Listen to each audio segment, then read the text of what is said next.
Olá, sou Viviane Matar, sou doutoranda do Instituto de Medicina Social, na UERJ, e pesquisadora do CLAM, Centro Latino-Americano em Sexualidade e Direitos Humanos.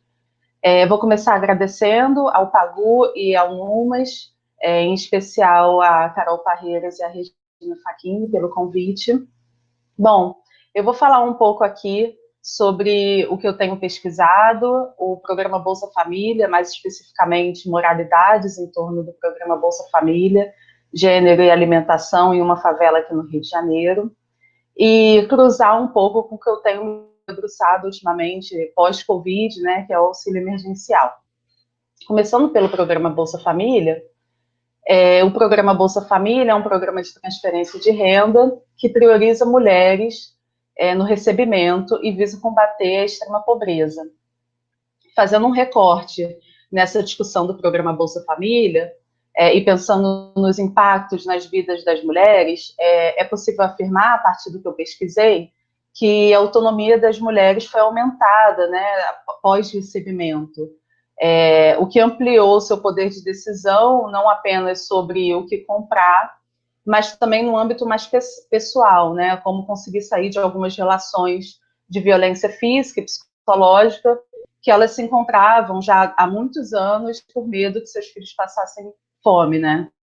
Então é possível afirmar que essas mulheres, antes do recebimento, elas se encontravam em relações de violência e após esse recebimento elas conseguiram sair dessas relações, deixar seus companheiros, porque elas não tinham mais o medo de que seus filhos passassem fome.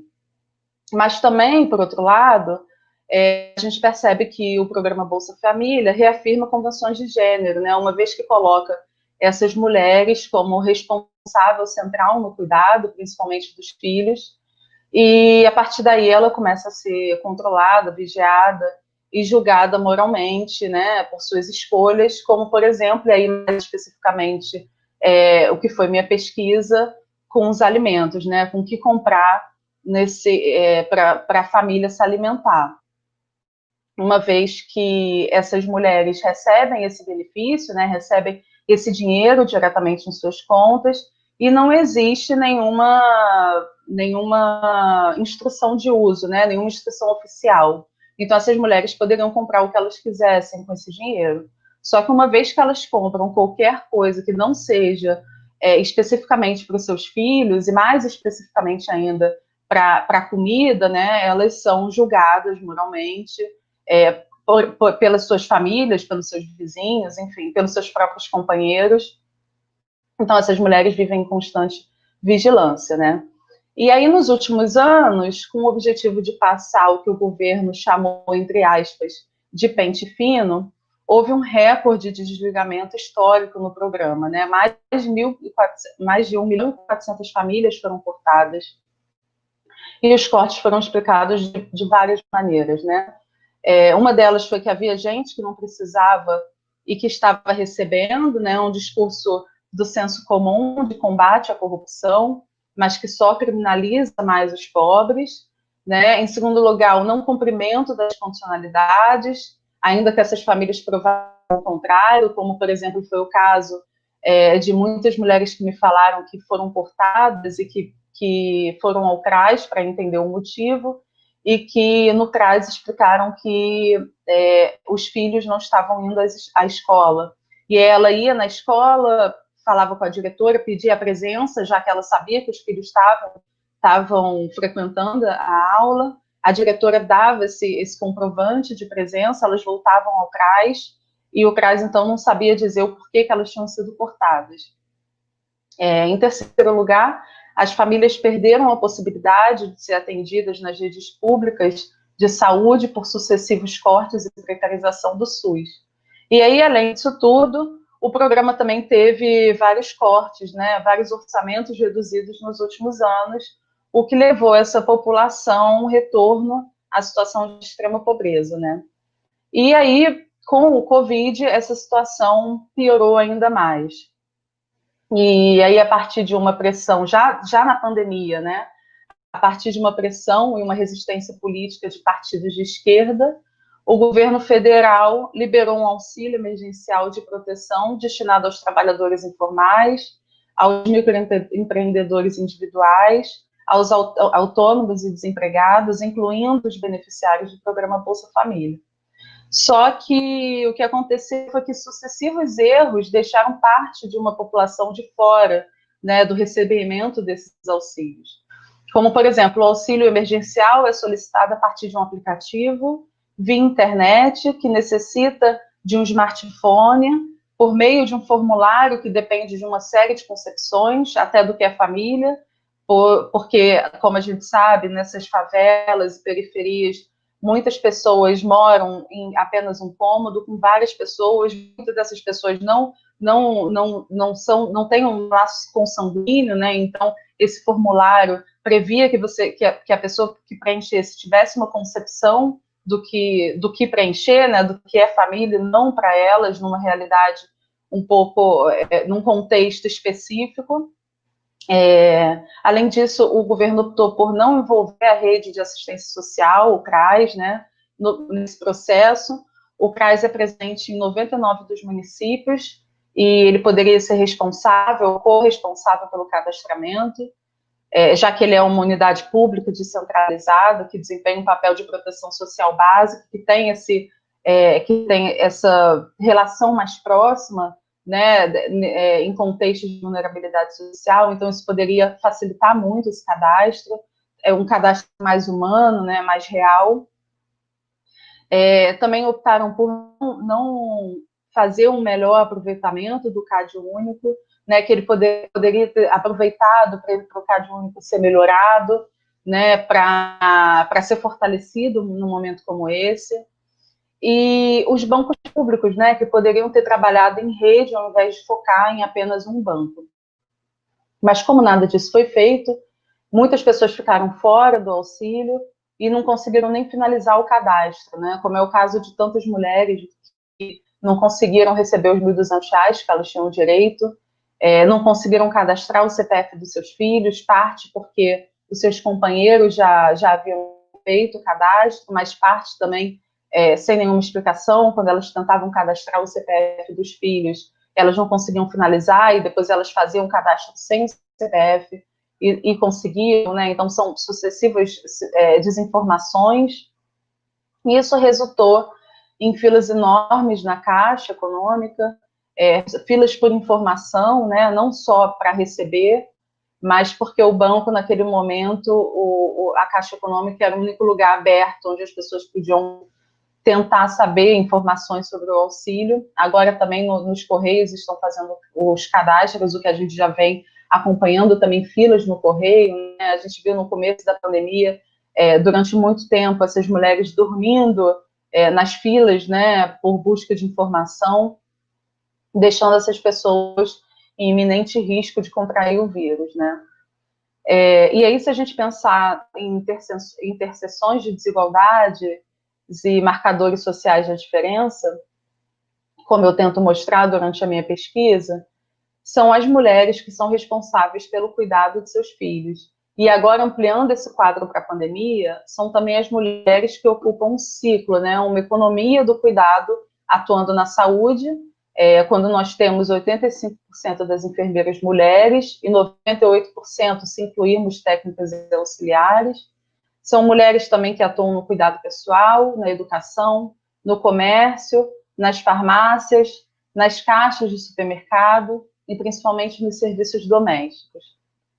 A tudo isso, a gente ainda precisa somar a luta dessas mulheres em relação ao luto, né, para lidar com essas desinformações, com o EAD de seus filhos, e com o mantimento da produção da sua agenda de trabalho para as que trabalham, né, o que leva a uma sobreposição de vulnerabilidade, né? Essas mulheres, então, elas morrem porque elas cuidam. E ainda continuando com o recorte de raça, gênero e classe, são as mulheres negras, moradoras de favelas e periferias, que estão sendo as mais afetadas economicamente com a pandemia, uma vez que elas se encontram em serviços não essenciais, e são elas que estão tendo mais dificuldades ao acesso a esse auxílio. Elas precisam também lidar com a fome, que já é uma realidade nas suas residências, com o desemprego e com as manobras que acabam levando elas com as manobras de sobrevivência, né, que acabam levando elas para o centro da pandemia, né, onde elas acabam se arriscando como uma política mesmo para sobreviver. E aí, quando a gente faz uma comparação de mulheres no cadastro único, entre as negras e brancas, 234% a mais são negras. Então, falar do auxílio, falar da necropolítica, é falar das mulheres negras desse país. Já antes da epidemia, agora foi só mais escancarado, né? A gente vive uma sociedade que subdivide e decide quem é ou não é humano, né? E no momento da pandemia, onde a gente tem um risco que coloca um vírus que coloca em risco a humanidade, se decide quem merece ou não ter cuidado, quem merece ou não morrer. Há uma categoria determinada em que o risco está maior. E quando se interseccionam várias vulnerabilidades e marcadores sociais da diferença, as vulnerabilidades se somam, deixando em maior risco determinadas pessoas. E ainda tem um outro ponto importante de se falar, que é falar sobre o distanciamento social na favela, né? Que nos leva a pensar, em primeiro lugar, em tentar entender, né, o que significa isolamento para uma família de, no mínimo, 6 pessoas que dividem muitas vezes apenas um cômodo. Então, fica a pergunta, né, será que é possível nessa realidade atender essa recomendação de evitar o contato social e de produzir o isolamento? Durante esse período eu me debrucei em fazer algumas reflexões sobre isso, e o que eu percebi foi que essas mulheres muitas vezes acabam se juntando para cozinhar, né, no momento que elas estão numa situação de vulnerabilidade social, elas não têm mais tido dinheiro para comprar, por exemplo, gás, e muitas já construíram fogão a lenha dentro da favela, então elas acabam se juntando ao entorno do fogão para poder cozinhar, ou então para separar balas em frente às casas, né, para vender no trem, para cuidar uma do filho da outra.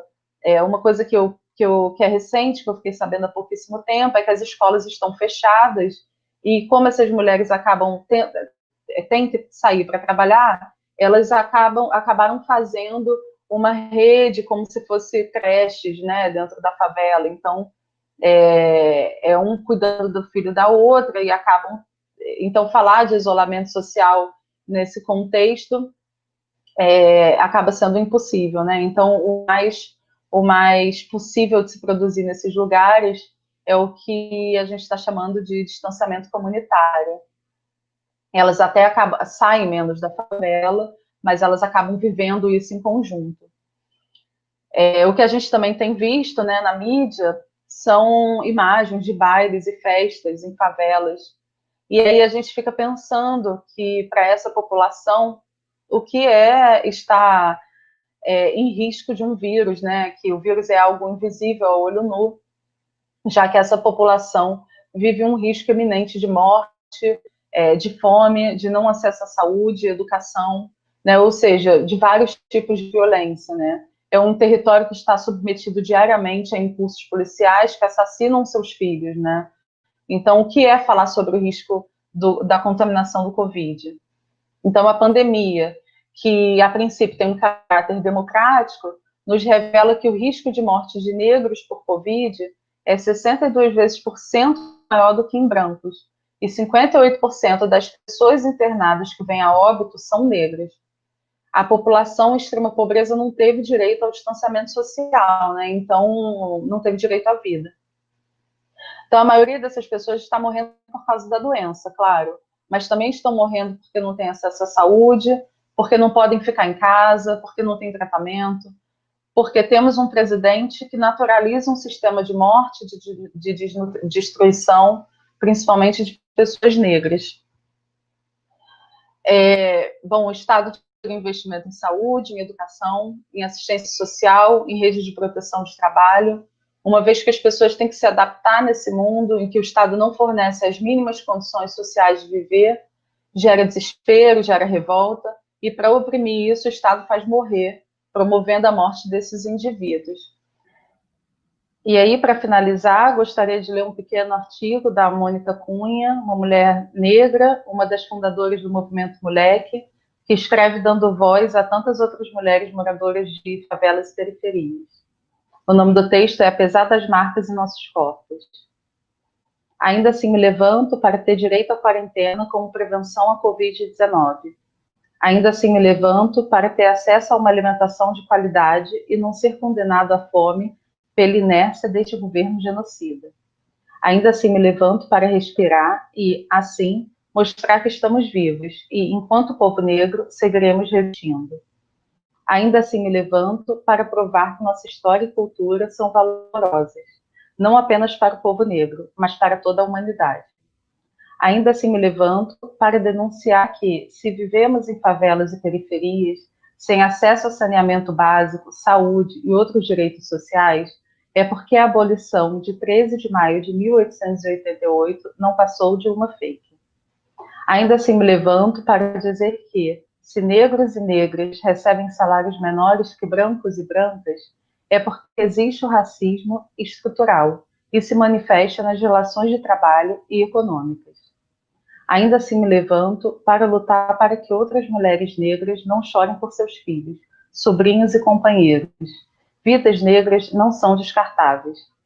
Ainda assim me levanto para que jovens mulheres negras possam pensar em ser mães, sem ter medo do racismo institucional, das políticas que insistem em matar jovens negros. Ainda assim me levanto para dizer que, enquanto houver tiros e mortes nas periferias e favelas, nos manifestaremos de todas as formas para denunciar o racismo da violência de Estado e exigir uma política de segurança centrada na garantia de direitos. Ainda assim me levanto para dizer a negros e negras que somos descendentes de reis e rainhas escravizados pelo colonialismo europeu e que é necessária a reparação ao povo negro pela diáspora africana. Ainda assim me levanto para respirar fundo e gritar aos quatro cantos do mundo: vidas negras importam. É isso, obrigada.